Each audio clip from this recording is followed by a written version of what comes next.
Hi guys, Dr. YouTube to you. I just wanted to bring you this video this morning about Venezuela is officially out of food, guys. Alright, I haven't brought anything to you guys in a while on the situations involving South America. It is being declared as an emergency, a nutritional emergency by various governments. Venezuela is currently out of food. This is the first time that this has actually happened, I believe, and this is basically pending a global collapse and a global recession, global everything, basically.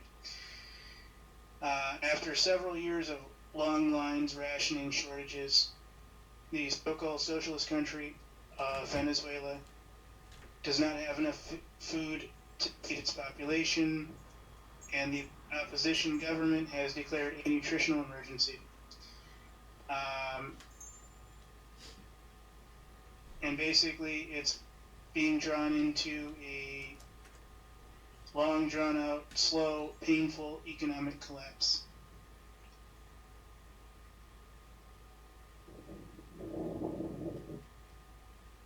You can go back to as early as 2013, my guess probably even before that.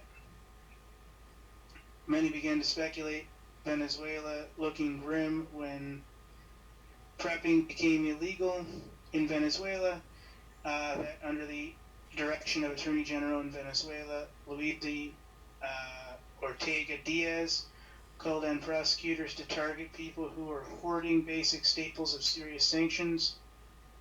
So there's always a government reason everything's going on. They instituted a fingerprint registry for the purchase of food and supplies under that sanction as well.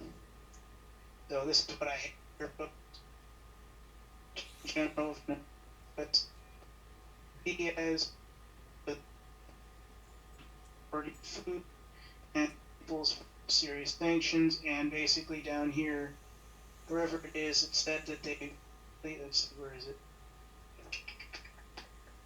Oh yes, here we go.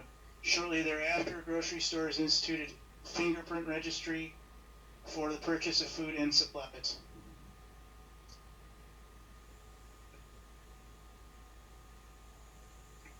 So this is officially booked, folks.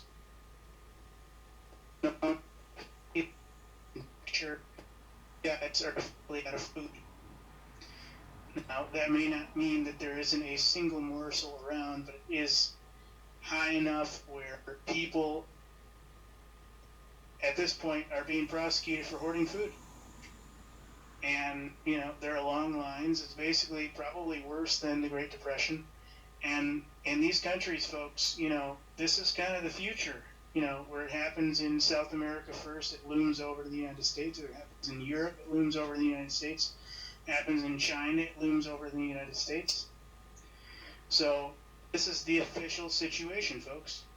I have 3 sources on this, not just one. And each one of those little red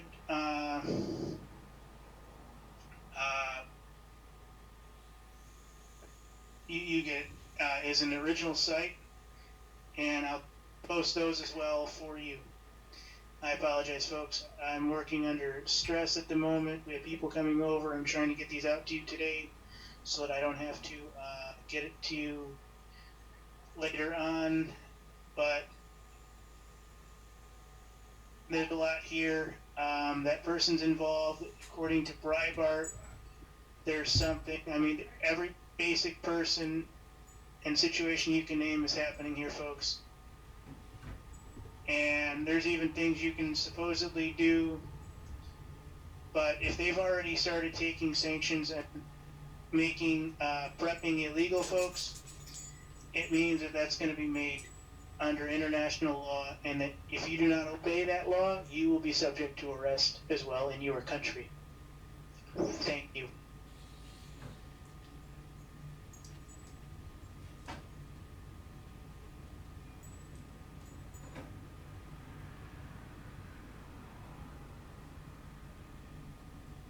How would you like to pay $10 a gallon for milk? You thought I was going to say gas. Oh no. Although oil does have something to do with this, I'll get to that in a moment. How would you like to pay $3 for a single cucumber? Or $37 for a ribeye steak? Oh, you think I'm kidding? Canada is experiencing a, I don't want to say financial meltdown, but a currency devaluation. They're saying it's worth about 70% of what it was normally, or compared to the dollar, rather, excuse me. And it's free falling. Now, you have an economy that is based on gasoline, which I didn't even know, to be honest with you. I found out as doing my research and actually talking with a friend what a big oil producer Canada is. And everyone knows that the Saudis are hammering the price of oil, just basically dismantling Russia. Russia's having all sorts of economic problems due to it, and other countries as well, and it's trickling down to Canada. So the price of oil is being kept artificially low. And you have someone like Canada who's feeling the reverberations of this whole scam or scamola. Although I think in the summer the price will go high when everyone breaks out the cars for the road trips, right? They want to make their money at some point. But folks, they're paying $32 for a bottle of Tide detergent, $15 for a box of Frosted Flakes, and $12 for a package of bacon. Look, do you think I'm kidding? There's social outrage that's going on right now in Canada. Of course, they're not reporting on this here in the States, where people they're going to the store, rather, and then immediately going online, taking pictures and tweeting them out and putting them on Facebook of the outrageous prices they're seeing. Now, a lot of this is going to be vegetables and fruits and things because they import a lot of that. Here, I'll give you the exact numbers here. I'll post these articles in the show notes if you really want to take a look at this. But Canada imports about 80% of its fresh fruits and vegetables. And the lower income households tend to spend a larger portion of their income on food. So the effects of this are just going to reverberate through, obviously, their entire lives. I mean, here's someone, Sarah Head. She's freaking out that she spent $67 on one bag of groceries, and she's showing 2 cucumbers for $6. $3 a cucumber. I see a head of cauliflower for $7.99. $31.99 for a thing of Tide detergent. $17 for, what is that? It looks like milk. No, I thought we had a different price for milk. Oh, $8.19 for eggs.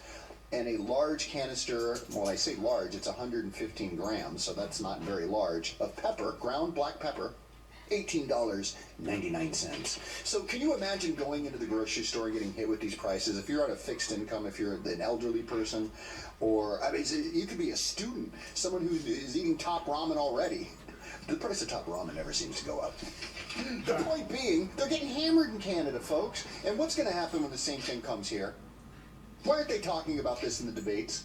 Why don't they say our poor friends over in Canada are getting hammered financially? This is the biggest concern for America right now. They want us all freaked out about ISIS and terrorism and all this stuff. I get it. It's a problem. But I think we need to really focus on the economy here, now, before we have a situation like Canada or Zimbabwe. I was talking to a friend about that. Or Argentina. But look at what happened with Zimbabwe. Overnight, folks. Overnight. It's happening with Greece pretty much right now. See, the IMF comes in and destroys everything. Completely destroys it. My friend Carlton was telling me about Trinidad and Tobago and the financial issues they're having. They're tied heavily to the oil as well. And I ended up pulling up an article from 1990 talking about the IMF going in there. And look what's happening now. Sometimes it takes a while. But 2016, they're having the same issues as Canada. It's very similar. But with Zimbabwe, overnight, I forgot about that. Overnight in Zimbabwe, people had to go in with grocery carts. You think I'm kidding? An entire grocery cart full of cash to go buy bread and milk. Can you imagine? Hyperinflation, super Mach 10 inflation. And that's what Canada's going through right now. And it's only going to get worse, folks. It is only going to get worse. I want you to imagine what would happen here in America if all the EBT cards, the food stamp cards that everybody's tied to, there's, what is it? I forget the stat. I saw it on naturalnews.com the other day. Something like 30 million Americans are on food stamps right now. Can you imagine? So what happens if suddenly whatever their credits are, their monthly credit for food and all that. What's going to happen when that doesn't buy diddly squat and they can't use a little bit to buy their cigarettes and liquor? Then what? Then you're going to see people freak out. When people can't get their booze and their cigarettes, then all hell will break loose. Forget the Similac and diapers. That's so screwed up. But you get what I'm saying.